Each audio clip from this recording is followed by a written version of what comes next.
DMIT എന്നതിന് പറയും. അത് ഉപയോഗിച്ച് കഴിഞ്ഞാൽ നമ്മുടെ പാഷൻ കണ്ടെത്താം. പക്ഷെ അത് എങ്ങനെയാണ് അത് ഉപയോഗിച്ചൊരു പാഷൻ കണ്ടെത്താൻ കഴിയുന്നത്? നന്നായി എഴുതാനുള്ള കഴിവുണ്ടാവും, നല്ല ഒറേറ്റർ ആവാം, സ്കില്ലുകളെല്ലാം നമുക്ക് ഉണ്ടാക്കിയെടുക്കാൻ കഴിയും. അതുപോലെ തന്നെ ഇൻട്രാ പേഴ്സണൽ ഇന്റലിജൻസ് എന്ന് പറയുന്നത് അകത്തോട്ട് നമ്മൾ കൂടുതൽ സെൽഫ് റിയലൈസേഷനിലേക്കൊക്കെ പോവാൻ. മുതല കുഞ്ഞിനെ നീന്താൻ പഠിപ്പിക്കണം, മരങ്ങേറ്റം പഠിപ്പിക്കരുത്. നമ്മളുടെ പല കുട്ടികൾക്കും ഈ പ്രശ്നമാണ് വന്നിട്ടുള്ളത്. ഫിംഗർ പ്രിന്റും നമ്മുടെ ബ്രെയിനിന്റെ ലോബ്സുമായിട്ട് ബന്ധമുണ്ട്.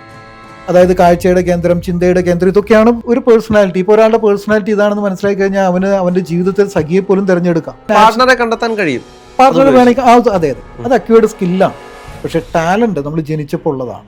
അപ്പോൾ പാട്ട് പാടാനുള്ള ഒരു കഴിവൊക്കെ ഉണ്ടാക്കിയെടുക്കാൻ പറ്റൂല്ലെങ്കിൽ ഡാൻസ് ചെയ്യാനുള്ള കഴിവ് പിന്നെയും നമുക്കൊന്ന് വഴക്കൊക്കെ ഉണ്ടാക്കി മോഹൻലാൽ ഡാൻസ് ചെയ്യുന്നതും മമ്മൂട്ടി ഡാൻസ് ചെയ്യുന്നതും നോക്കിയാൽ ടാലന്റ് എന്താണെന്നുള്ള ഡിഫറൻസ് പിടികിട്ടും. സർ, നമ്മൾ ഇതിനു മുമ്പിട്ട് മണി മാനിഫെസ്റ്റേഷനെ പറ്റി പറഞ്ഞിരുന്നു. പക്ഷെ അതേപോലെ തന്നെ ഒരു പ്രധാനപ്പെട്ട ഒരു കാര്യമാണ് അന്ന് ആ എപ്പിസോഡിൽ സാറ് പറഞ്ഞത്, അതിൽ കുട്ടികൾക്ക് ചെറിയ പ്രായത്തിൽ തന്നെ ഇത്തരത്തിലുള്ള അഫർമേഷൻസ് കൊടുത്തു കഴിഞ്ഞാൽ വലുതാവുമ്പോഴത്തേക്കും ഒരു വലിയ രീതിയിലേക്ക് എത്തുമെന്ന് പറഞ്ഞു. അതേപോലെ തന്നെ ഈ പഠിക്കുന്ന വിദ്യാർത്ഥികൾ ഇപ്പോൾ ഇന്ന് ഒരുപാട് വിഷയങ്ങളുണ്ട്. ഏത് വിഷയം, എന്ത് ഭാഗത്തേക്കാണ് അല്ലെങ്കിൽ എന്ത് പ്രൊഫഷനാണ് തിരഞ്ഞെടുക്കേണ്ടത് എന്നുള്ള കൺഫ്യൂഷൻ നിൽക്കുന്ന ഒരുപാട് ആളുകളുണ്ട്. ഇവർക്ക് വേണ്ടിയിട്ട് എന്തെങ്കിലും അത്തരത്തിൽ ഇപ്പം മണി മാനിഫെസ്റ്റേഷൻ പോലെ എന്തെങ്കിലും പദ്ധതികളുണ്ടോ? തീർച്ചയായിട്ടും. അല്ലെങ്കിൽ അവർക്ക് സ്വന്തം പാഷനെ കണ്ടെത്താൻ വേണ്ടിയിട്ട് എന്തെങ്കിലും വഴികളുണ്ടോ? തീർച്ചയായിട്ടും. കാരണം എന്താണെന്ന് വെച്ചാൽ ഇന്നിപ്പോൾ ഒരുപാട് അവസരങ്ങളുള്ള ഒരു വേൾഡിലാണ് നമ്മൾ ജീവിക്കുന്നത്. കുട്ടികൾ, നമ്മളൊക്കെ ചെറുപ്പത്തിലായിരുന്നപ്പോൾ ഇത്രയൊന്നും കണ്ടിട്ടില്ല. ബയോടെക്നോളജി ഒന്നും നമ്മൾ കേട്ടിട്ട് പോലുമില്ല. ബയോ മാത്സ് എന്ന് പറയുന്ന സബ്ജക്റ്റേ നമ്മൾ +2 കണ്ടിട്ടില്ല.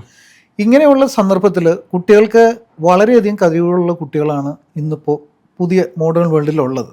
ആവശ്യത്തിലധികം കഴിവുള്ള കുട്ടികളാണ്. പക്ഷേ ഇത് സ്വയം തിരിച്ചറിയാൻ പറ്റാത്തവരുടെ എണ്ണം വളരെ കൂടുതലാണ്. ഫോർ എക്സാമ്പിൾ, ഒരാൾക്ക് പാട്ട് പാടാൻ കഴിവുണ്ട്, വരയ്ക്കാനും കഴിവുണ്ട്, അതേസമയം മാത്സിൽ നല്ല വിദഗ്ധനുമാണ്. ഏത് ഫീൽഡിലേക്ക് പോകണം? കൺഫ്യൂഷനാണ്. ഇവിടെ നമ്മൾക്ക് വളരെ സയൻറ്റിഫിക് ആയിട്ടുള്ള ഒരു സംവിധാനമുണ്ട്. നമുക്ക് DMIT എന്നതിന് പറയും. DMIT കേട്ട് കാണും അല്ലേ? DMIT എന്ന് പറയുന്നത് വേറൊന്നുമല്ല, ഡെർമറ്റോഗ്ലിഫിക്സ് മൾട്ടിപ്പിൾ ഇൻ്റലിജൻസ് ടെസ്റ്റ് എന്നാണ് അതിന് പറയുന്നത്. പക്ഷെ അത് എന്തിനു വേണ്ടിയിട്ടാണ് ഇത് ഉപയോഗിക്കുന്നത്? ഞാൻ കേട്ടിട്ടുണ്ട് അത് ഉപയോഗിച്ച് കഴിഞ്ഞാൽ നമ്മുടെ പാഷൻ കണ്ടെത്താം. പക്ഷെ അത് എങ്ങനെയാണ് അത് ഉപയോഗിച്ചൊരു പാഷൻ കണ്ടെത്താൻ കഴിയുന്നത്? ഞാൻ പറഞ്ഞുതരാം. അത് അതിൻ്റെ സയൻറ്റിഫിക് ആയിട്ടുള്ള വശങ്ങൾ പറഞ്ഞാൽ മാത്രമേ രാഹുലിന് മനസ്സിലാവുള്ളൂ. കാരണം എന്ന് വെച്ചാൽ പ്രേക്ഷകരും ആഗ്രഹിക്കുന്ന ഒരു ക്വസ്റ്റ്യനാണ്, നല്ലൊരു ക്വസ്റ്റ്യനാണ്. കാരണം എന്ന് വെച്ചാൽ ഓരോ മനുഷ്യർക്കും പല രീതിയിലുള്ള ഇൻ്റലിജൻസിൻ്റെ ഒരു കോമ്പിനേഷനാണ് ഉള്ളത്. ഫോർ എക്സാമ്പിൾ, എൻ്റെ DMIT ഞാൻ 38ാമത്തെ വയസ്സിലെടുക്കുന്നത്. നോക്കിക്കഴിഞ്ഞപ്പോൾ അതിനകത്ത് HR മാനേജർ ആവാം, മാർക്കറ്റിംഗ് മാനേജർ ആവാം, ട്രെയിനർ ആവാം, സ്പിരിച്വൽ ഹീലർ ആവാനൊക്കെ ഉള്ള മാർഗ്ഗങ്ങൾ അതിനകത്തുണ്ട്. അപ്പം ഞാൻ നോക്കിയപ്പോൾ എനിക്കുള്ള ഇൻ്റലിജൻസ് എന്ന് പറഞ്ഞാൽ ലിംഗ്വിസ്റ്റിക് ഇൻ്റലിജൻസ് നന്നായിട്ടുള്ള ഒരാളാണ്. തിയറിയിൽ ഞാൻ വളരെ നല്ല രീതിയിൽ മാർക്ക് വാങ്ങിക്കുന്ന ഒരാളാണ്, മാത്സിനേക്കാൾ. മനസ്സിലാക്കണം. അപ്പോൾ കണക്കിലെ കളികളിലേക്കാണോ ഞാൻ പോകേണ്ടത്, അതോ മാർക്കറ്റിംഗ് മാനേജർ ആവണോ, HR മാനേജർ ആവണോ? ചിന്തിക്കേണ്ട വിഷയമാണ്. അപ്പോൾ മാത്രമല്ല, എനിക്ക് ഇൻ്റർപേഴ്സണൽ ഇൻ്റലിജൻസ് നന്നായിട്ടുണ്ട്, ഇൻട്രാ പേഴ്സണൽ ഇൻ്റലിജൻസും എനിക്കുണ്ട്. അപ്പോൾ എനിക്കെന്താണ്, ഇൻ്റർപേഴ്സണൽ ഇൻ്റലിജൻസ് ഉള്ളതുകൊണ്ട് എനിക്ക് ആളുകളുമായിട്ട് സംവദിക്കാനായിട്ട് മാർക്കറ്റിംഗ് മാനേജറായിട്ടും PRO ഒരു സ്ഥാപനത്തിൻ്റെ പ്രതിനിധീകരിക്കുന്ന പബ്ലിക് റിലേഷൻ ഓഫീസറായിട്ടും ഒക്കെ ഞാൻ വർക്ക് ചെയ്തിട്ടുണ്ട്. വളരെ സക്സസ്ഫുള്ളായിരുന്നു. അപ്പോൾ എനിക്ക് മനസ്സിലായി ഞാൻ ചെയ്തിരുന്നത് കറക്റ്റാണെന്ന്. അത് എൻ്റെ ഭാഗ്യം കൊണ്ട് വന്നുപെട്ടതാണ്. എന്നാൽ പലരും സ്വന്തം കഴിവ് അറിയാതെയാണ് ഈ പാഷൻ നഷ്ടപ്പെടുത്തുന്നത്. എന്നാൽ ഞാൻ നല്ലൊരു പാട്ടുകാരനുമാണ് അത്യാവശ്യം. എന്നാൽ ഞാൻ യേശുദാസിനെ പോലെ പാട്ടുകാരനാവാനല്ല ശ്രമിച്ചത്. എൻ്റെ ഇൻ്റലിജൻസ് ഏറ്റവും കൂടുതൽ കിടക്കുന്നത് വേറെ ചില കാര്യങ്ങളിലാണ്. അപ്പം ഞാൻ പോയത് കറക്റ്റ് പാത്തിലാണ്. അതെൻ്റെ ഭാഗ്യം. ഓക്കെ. ഇനി 8 ടൈപ്പ് ഇൻ്റലിജൻസ് ഉണ്ട് മനുഷ്യർക്ക്. ഇപ്പം നാച്ചുറലിസ്റ്റിക് ഇൻ്റലിജൻസ് 8 ടൈപ്പ് ഉണ്ട്. നാച്ചുറലിസ്റ്റിക് ഇൻ്റലിജൻസ്, നേരത്തെ ഞാൻ പറഞ്ഞു ലിംഗ്വിസ്റ്റിക് എബിലിറ്റി. അതായത് ലിംഗ്വിസ്റ്റിക് ഇൻ്റലിജൻസ് ഉള്ള ഒരാൾ ഭാഷാപരമായിട്ട് ലിറ്റററി എബിലിറ്റി കൂടുതലായിരിക്കും, വാചകസൃത്വം ഉണ്ടായിരിക്കും, നന്നായി എഴുതാനുള്ള കഴിവുണ്ടാവും, നല്ല ഒറേറ്റർ ആവാം. അതാണ്. ഞാൻ സംസാരിക്കുമ്പോൾ എനിക്ക് വാക്കുകൾ ഇടം പൊയ്യാതെ കിട്ടുന്നത് എനിക്ക് ലിംഗ്വിസ്റ്റിക് ഇൻ്റലിജൻസ് ഉള്ളതുകൊണ്ടാണ്. ഓക്കെ. അതുപോലെ തന്നെ ഇൻട്രാ പേഴ്സണൽ ഇൻ്റലിജൻസ് എന്ന് പറയുന്നത് അകത്തോട്ട് നമ്മൾ കൂടുതൽ സെൽഫ് റിയലൈസേഷനിലേക്കൊക്കെ പോകാൻ, ഇതും എനിക്കുണ്ട്. ഇന്റർപേഴ്സണൽ മാത്രമല്ല, ഇൻട്രാ പേഴ്സണൽ ഇൻ്റലിജൻസും ഉണ്ട്. ഇനി അതുകൂടാതെ ബോഡിലി കിനസ്തെറ്റിക് ആയിട്ടുള്ള ഇൻ്റലിജൻസ് ഉണ്ട്. അപ്പോൾ സച്ചിൻ അങ്ങനെ ഒരു വ്യക്തിയാണ്, ബോഡിലി കിനസ്തെറ്റിക് ആണ്. അപ്പോൾ അങ്ങനെയുള്ള വ്യക്തി, അതായത് ബോഡിലി കിനസ്തെറ്റിക് ആയിട്ടുള്ള ഒരു വ്യക്തി സ്പോർട്സിലേക്ക് പോകണം. ആർട്സിൽ പോയാൽ വിജയിക്കില്ല. ആർട്സിൽ പോകേണ്ട ഒരാൾ മ്യൂസിക്കൽ ആർട്ടിസ്റ്റിക് ഇൻ്റലിജൻസ് ഉള്ള ഒരാളായിരിക്കണം. ഫോർ എക്സാമ്പിൾ യേശുദാസിന്റെ കയ്യിൽ ബാറ്റും ബോളും എടുത്തു കൊടുത്താൽ അദ്ദേഹത്തിന് കളിക്കാൻ പറ്റുമോ? ശരി. അതുപോലെ തന്നെ സച്ചിനോട് പാട്ട് പാടാൻ പറഞ്ഞാൽ പറ്റുമോ? യേശുദാസ് പാടുന്ന പോലെ. അപ്പോൾ ഞാൻ ഇങ്ങനെ തമാശയ്ക്ക് പറയും, അണ്ണാനെ മരങ്കേറ്റം പഠിപ്പിക്കണം, നീന്താൻ പഠിപ്പിക്കരുത്. മുതലക്കുഞ്ഞിനെ നീന്താൻ പഠിപ്പിക്കണം, മരങ്കേറ്റം പഠിപ്പിക്കരുത്. നമ്മളുടെ പല കുട്ടികൾക്കും ഈ പ്രശ്നമാണ് വന്നിട്ടുള്ളത്. എൻ്റെ അടുത്ത് പലരും പറയാറുണ്ട്, മാതാപിതാക്കൾ പറയുന്നു മാത്സ് എടുക്കാൻ, എനിക്കിഷ്ടം കൊമേഴ്സാണ് സാറേ, എനിക്ക് ബിസിനസ് ചെയ്യണം. അപ്പോൾ ആ കുട്ടിയെ മാത്സും സയൻസും പഠിപ്പിച്ചിട്ട് കാര്യമുണ്ടോ? ഇല്ല, കാര്യമില്ല. അപ്പോൾ ഇവിടെ കുട്ടികളുടെ ഈ കൺഫ്യൂഷൻ മാറണമെങ്കിൽ ഇവരുടെ 10 വിരലിൻ്റെ ഈ ഭാഗങ്ങൾ, 10 വിരലിൻ്റെ അറ്റം, ഇത് നമ്മൾ ഫിംഗർ ടിപ്പിൽ ഇവരുടെ ജാതകവുരിപ്പുണ്ട്, ഇവരുടെ പാഷൻ എന്താണെന്ന് നമുക്ക് കണ്ടെത്താം. ഈ ഫിംഗർ പ്രിൻ്റ് എടുത്തിട്ട് അതിൻ്റെ പാറ്റേണുകളുടെ അടിസ്ഥാനത്തിൽ ഹാർഡ്വേർഡ് ഗാർഡനർ എന്ന് പറയുന്ന ഒരു ശാസ്ത്രജ്ഞൻ അദ്ദേഹം തെളിയിച്ചതാണ്, ഓരോ വ്യക്തികളുടെയും ഫിംഗർ പ്രിൻ്റ് ഡിഫറൻ്റ് ആണ്. ഒരു കുറ്റവാളിയെ കണ്ടെത്തുന്ന അങ്ങനെയാണ്. അപ്പോൾ കുറ്റവാളികളുടെ ഇടയിൽ കിടന്നിരുന്ന ഒരാൾ അദ്ദേഹം, ഇവരുടെ എല്ലാം ഫിംഗർ പ്രിൻ്റ് എടുത്ത് ഇദ്ദേഹം ഒരു റിസർച്ച് നടത്തി. അപ്പോൾ ഈ ഫിംഗർ പ്രിൻറ്റും നമ്മുടെ ബ്രെയിനിൻ്റെ ലോബ്സുമായിട്ട് ബന്ധമുണ്ട്. അതായത് കാഴ്ചയുടെ കേന്ദ്രം, ചിന്തയുടെ കേന്ദ്രം, ഇതൊക്കെയാണ് പല ബ്രെയിൻ ലോബ്സ് എന്ന് പറയുന്നത്. ഫ്രോണ്ടൽ ലോബ്, പരൈറ്റൽ ലോബ്, അങ്ങനെ പലതുണ്ട്. ഓക്സിപിറ്റൽ ലോബ് എന്നൊക്കെ പറഞ്ഞ പല ലോബ്സ് ഉണ്ട്. അതിനെല്ലാത്തിനും ഓരോ കാര്യങ്ങളാണ്. ഇത് നമ്മുടെ വിരലുമായിട്ട് കണക്ഷനുണ്ട്.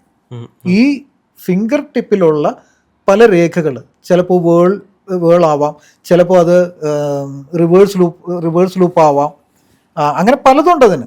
അൾനാർ ലൂപ്പ്, റേഡിയൽ ലൂപ്പ് എന്നൊക്കെ പറഞ്ഞിട്ട് പല ഫിംഗർ പാറ്റേൺസ് ഉണ്ട്. ഇതുപോലെ ഈ പാറ്റേൺസ് ഇന്ന വിരലിൽ വന്നാൽ എങ്ങനെ, ഇതിന് നേരത്തെ ഒരു തിയറി ബേസ് ചെയ്തിട്ടുള്ള സ്റ്റഡി ചെയ്തിട്ടുണ്ട്. അങ്ങനെ ഈ 10 ഫിംഗേഴ്സിൻ്റെ ഈ ഒരു ഫിംഗർ പ്രിൻ്റ് എടുത്തിട്ട് നമുക്ക് അനലൈസ് ചെയ്ത് കഴിഞ്ഞാൽ ഇവനിൽ ഏറ്റവും പ്രോമിനൻ്റ് ആയിട്ടുള്ള ഇൻ്റലിജൻസ് ഏതാണെന്നും അല്ലാത്ത ഇൻ്റലിജൻസ് ആണെന്നും കണ്ടെത്തിയിട്ട് അതിൽ കൃത്യമായിട്ട് സജസ്റ്റ് ചെയ്യും, ഇവൻ്റെ പേഴ്സണാലിറ്റി അറിയാം. ഇത് വെച്ച് നമുക്ക് ഈ ജീവിതത്തെ എങ്ങനെയാണ് മാറ്റാൻ കഴിയുന്നത്? അതായത് ഒരു പേഴ്സണാലിറ്റി, ഇപ്പോൾ ഒരാളുടെ പേഴ്സണാലിറ്റി ഇതാണെന്ന് മനസ്സിലാക്കി കഴിഞ്ഞാൽ അവൻ്റെ ജീവിതത്തിൽ സഖിയെ പോലും തിരഞ്ഞെടുക്കാം. ഇനി വേറൊന്ന്, ഇവൻ്റെ ഇൻ്റലിജൻസ് പാർട്ണറെ കണ്ടെത്താൻ കഴിയും. പാർട്ണർ വേണമെങ്കിൽ അതെ, ഇതിൻ്റെ അഡ്വാൻസ് ലെവലിൽ അങ്ങനെയും ഉണ്ട്. മാരേജും മാച്ചിങ്, അതായത് ജാതകത്തേക്കാൾ കൂടുതൽ മാച്ചിങ് ആയിരിക്കും ഇത്. അതിനുള്ള ഓപ്ഷൻ ഉണ്ട് DMET-യിൽ, അതിനുള്ള ഓപ്ഷൻ ഉണ്ട്.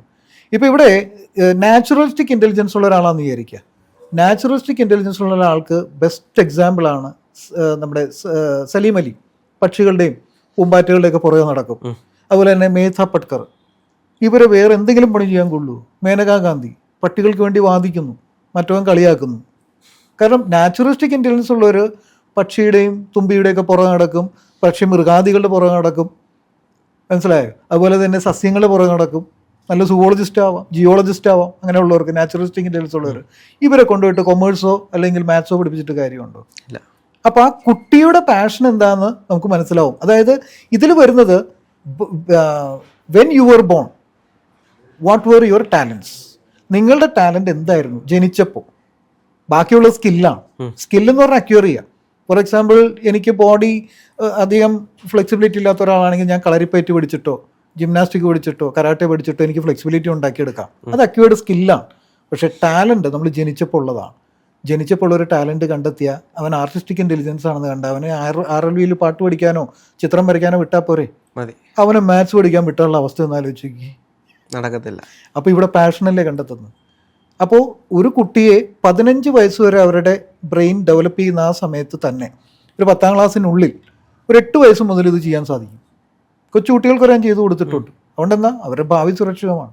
ഇന്ന ജോബ് ചെയ്താൽ മതി, ഇത് പഠിച്ചാൽ മതി എന്ന് നമ്മൾ പറഞ്ഞു കൊടുക്കുമ്പോൾ, ഇപ്പോൾ പ്രായമുള്ള ഒരാൾ വന്നിട്ട് ചെയ്തു, അയാൾ പറഞ്ഞു, ഇതറിഞ്ഞെങ്കിൽ ഞാൻ ഈ ഫീൽഡിലേക്ക് പോയനെ സാറേ, എനിക്ക് ചെറുപ്പത്തിൽ ഇതിനോട് ഇഷ്ടമായിരുന്നു. അല്ല, ഞാനിപ്പോൾ അത് ചോദിക്കാൻ വേണ്ടി വന്നത്. അപ്പം എൻ്റെ പഠനകാലം എല്ലാം കഴിഞ്ഞു. ഇനി ഞാനിപ്പോൾ ഒരു ജോലി ചെയ്തുകൊണ്ടിരിക്കുകയാണ്. ഈ സമയത്ത് ഞാൻ ഈ DMET ടെസ്റ്റ് ചെയ്ത് കഴിഞ്ഞാൽ എനിക്ക് എന്താണ് ഗുണമെന്ന് ഞാൻ ചോദിക്കാൻ വരികയായിരുന്നു. ഗുണം എന്താണെന്ന് വെച്ച് കഴിഞ്ഞാൽ നമ്മുടെ യഥാർത്ഥ ടാലൻറ്റ് എന്താണെന്ന് മനസ്സിലാക്കാൻ പറ്റും. വേണമെങ്കിൽ ഒരു ടേണിംഗ് പോയിന്റ് ലൈഫിൽ എടുക്കാൻ പറ്റുമെന്ന് നിർബന്ധം ഉണ്ടെങ്കിൽ അതിലേക്ക് ഇറങ്ങാം. ഇപ്പം എന്നെ സംബന്ധിച്ചിടത്തോളം ഞാൻ ചെയ്തിരുന്ന ജോലികളെല്ലാം തന്നെ എൻ്റെ ടാലൻറ്റിനനുസരിച്ചായിരുന്നു. ഇപ്പം ചെയ്തുകൊണ്ടിരിക്കുന്നത് നല്ല ഒറേറ്ററായിട്ട് സംസാരിക്കാനുള്ള കഴിവുണ്ട്. ഇതെല്ലാം ഞാനിപ്പോഴും ഉപയോഗിച്ചുകൊണ്ടിരിക്കുകയല്ലേ. നല്ല ലിറ്റററി സ്കില്ലുണ്ട്, അല്ലെങ്കിൽ ഒരു ബുക്ക് എഴുതാൻ പറ്റും ഒരാൾക്ക്. ഇല്ല, ഞാനത് തെളിയിച്ചൊരു വ്യക്തിയാണ്. നമ്മൾ കണ്ടു. ഇപ്പോൾ ഞാനൊരു ബുക്ക് എഴുതിയൊരു വ്യക്തിയാണ്. ഒരു ഓഥർ ആവണമെങ്കിൽ ലിംഗ്വിസ്റ്റിക് എബിലിറ്റി വേണം. വാക്കുകൾ നിർഗളമായിട്ട് വരണം ഒരു കാര്യത്തെക്കുറിച്ച് സംസാരിക്കുമ്പോൾ. അതൊരു കഴിവാണ്. പിന്നെ അതിനോടപ്പുറത്തേക്ക് ആളുകൾക്ക് കേട്ടിരിക്കാൻ വരും. അത് രസകരമായിട്ട് അവതരിപ്പിക്കണം. ആൾക്കാർക്ക് ഇഷ്ടമുള്ള നല്ല ലിറ്റററി ലാംഗ്വേജ് ഉപയോഗിക്കണം. ഇതൊക്കെ വളരെ ഇമ്പോർട്ടൻ്റ് ആണ്. അതൊക്കെ എല്ലാവർക്കും കിട്ടുന്നൊരു കാര്യമല്ല അത്. അപ്പോൾ ആ സ്കില്ലുണ്ടെങ്കിൽ അതല്ലേ ഞാൻ ഉപയോഗിക്കണ്ടേ? തീർച്ചയായിട്ടും. അതുമാത്രമല്ല, ചിലർ ക്യാമറ കണ്ടാൽ ഓടിക്കളയും. ആ സ്കില്ല് അവർക്കില്ലാത്തതുകൊണ്ടാണ്. ആ സ്കില്ലില്ലെങ്കിൽ ഉണ്ടാക്കിയെടുക്കാൻ പറ്റും. മനസ്സിലായോ? സ്കില്ലുകളെല്ലാം നമുക്ക് ഉണ്ടാക്കിയെടുക്കാൻ കഴിയും. അപ്പോൾ ഈ ടാലൻസിനെ നമ്മൾ എങ്ങനെയാണ് ഐഡന്റിഫൈ ചെയ്യുന്നത്? അല്ലെങ്കിൽ അതെ, ഇപ്പോൾ ടാലൻസ് എന്ന് പറയുമ്പോൾ ഇപ്പോൾ കല, കായികം അങ്ങനെയാണോ ടാലൻസ് ഉദ്ദേശിക്കുന്നത്? ഇപ്പം ചില ആൾക്ക് ഭക്ഷണം വെക്കാനൊക്കെ ഭയങ്കര ആഗ്രഹം, അവർക്ക് അങ്ങനെ ആയിരിക്കും. കുക്കറി. അപ്പം ഇത് എല്ലാം ഇത് സ്കില്ലിലും വരുന്നുണ്ട്, അതേപോലെ തന്നെ ടാലന്റിലും വരുന്നുണ്ട്. ഇതിനെ എങ്ങനെയാണ് നമുക്ക് താരതമ്യം ചെയ്യാൻ കഴിയുന്നത്? ടാലന്റ് എന്ന് പറയുന്നത് നമ്മുടെ ജീനാണ്. കുറേയൊക്കെ ടാലന്റ് എന്ന് പറയുന്നത്, ഇപ്പോൾ നമ്മുടെ അച്ഛന് നന്നായിട്ട് സംസാരിക്കാൻ കഴിവുണ്ട്, എൻ്റെ മദർ നല്ല ടീച്ചറായിരുന്നു, അതുപോലെ തന്നെ ഇതുപോലെയുള്ള കാര്യങ്ങൾ പറഞ്ഞു മനസ്സിലാക്കാനുള്ള കഴിവ് കൂടുതൽ എൻ്റെ ഫാദറിനാണെങ്കിൽ എനിക്ക് ആ ടാലന്റ് വരുന്നു. അത് ജീൻ വഴി വരുന്നതാണ്. സ്കില്ലെന്ന് പറയുന്നത് നമുക്ക് ഉണ്ടാക്കിയെടുക്കാം, കഷ്ടപ്പെട്ട് ഉണ്ടാക്കിയെടുക്കാം.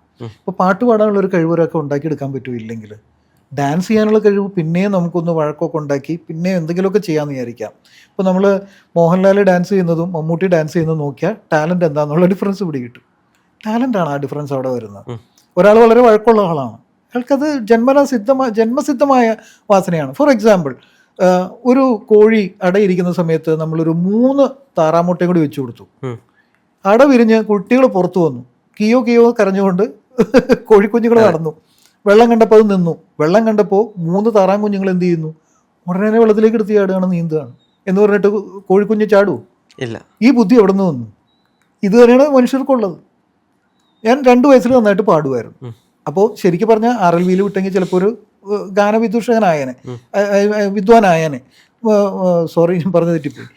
ഗാനത്തിൽ അല്ലെങ്കിൽ സംഗീതത്തിൽ വിദ്വാനാവാനുള്ള ഒരു ടാലൻറ്റ് എനിക്കുണ്ടായിരുന്നു എന്ന് ഞാൻ മനസ്സിലാക്കുന്നു ഇപ്പം ചിന്തിക്കുമ്പോൾ.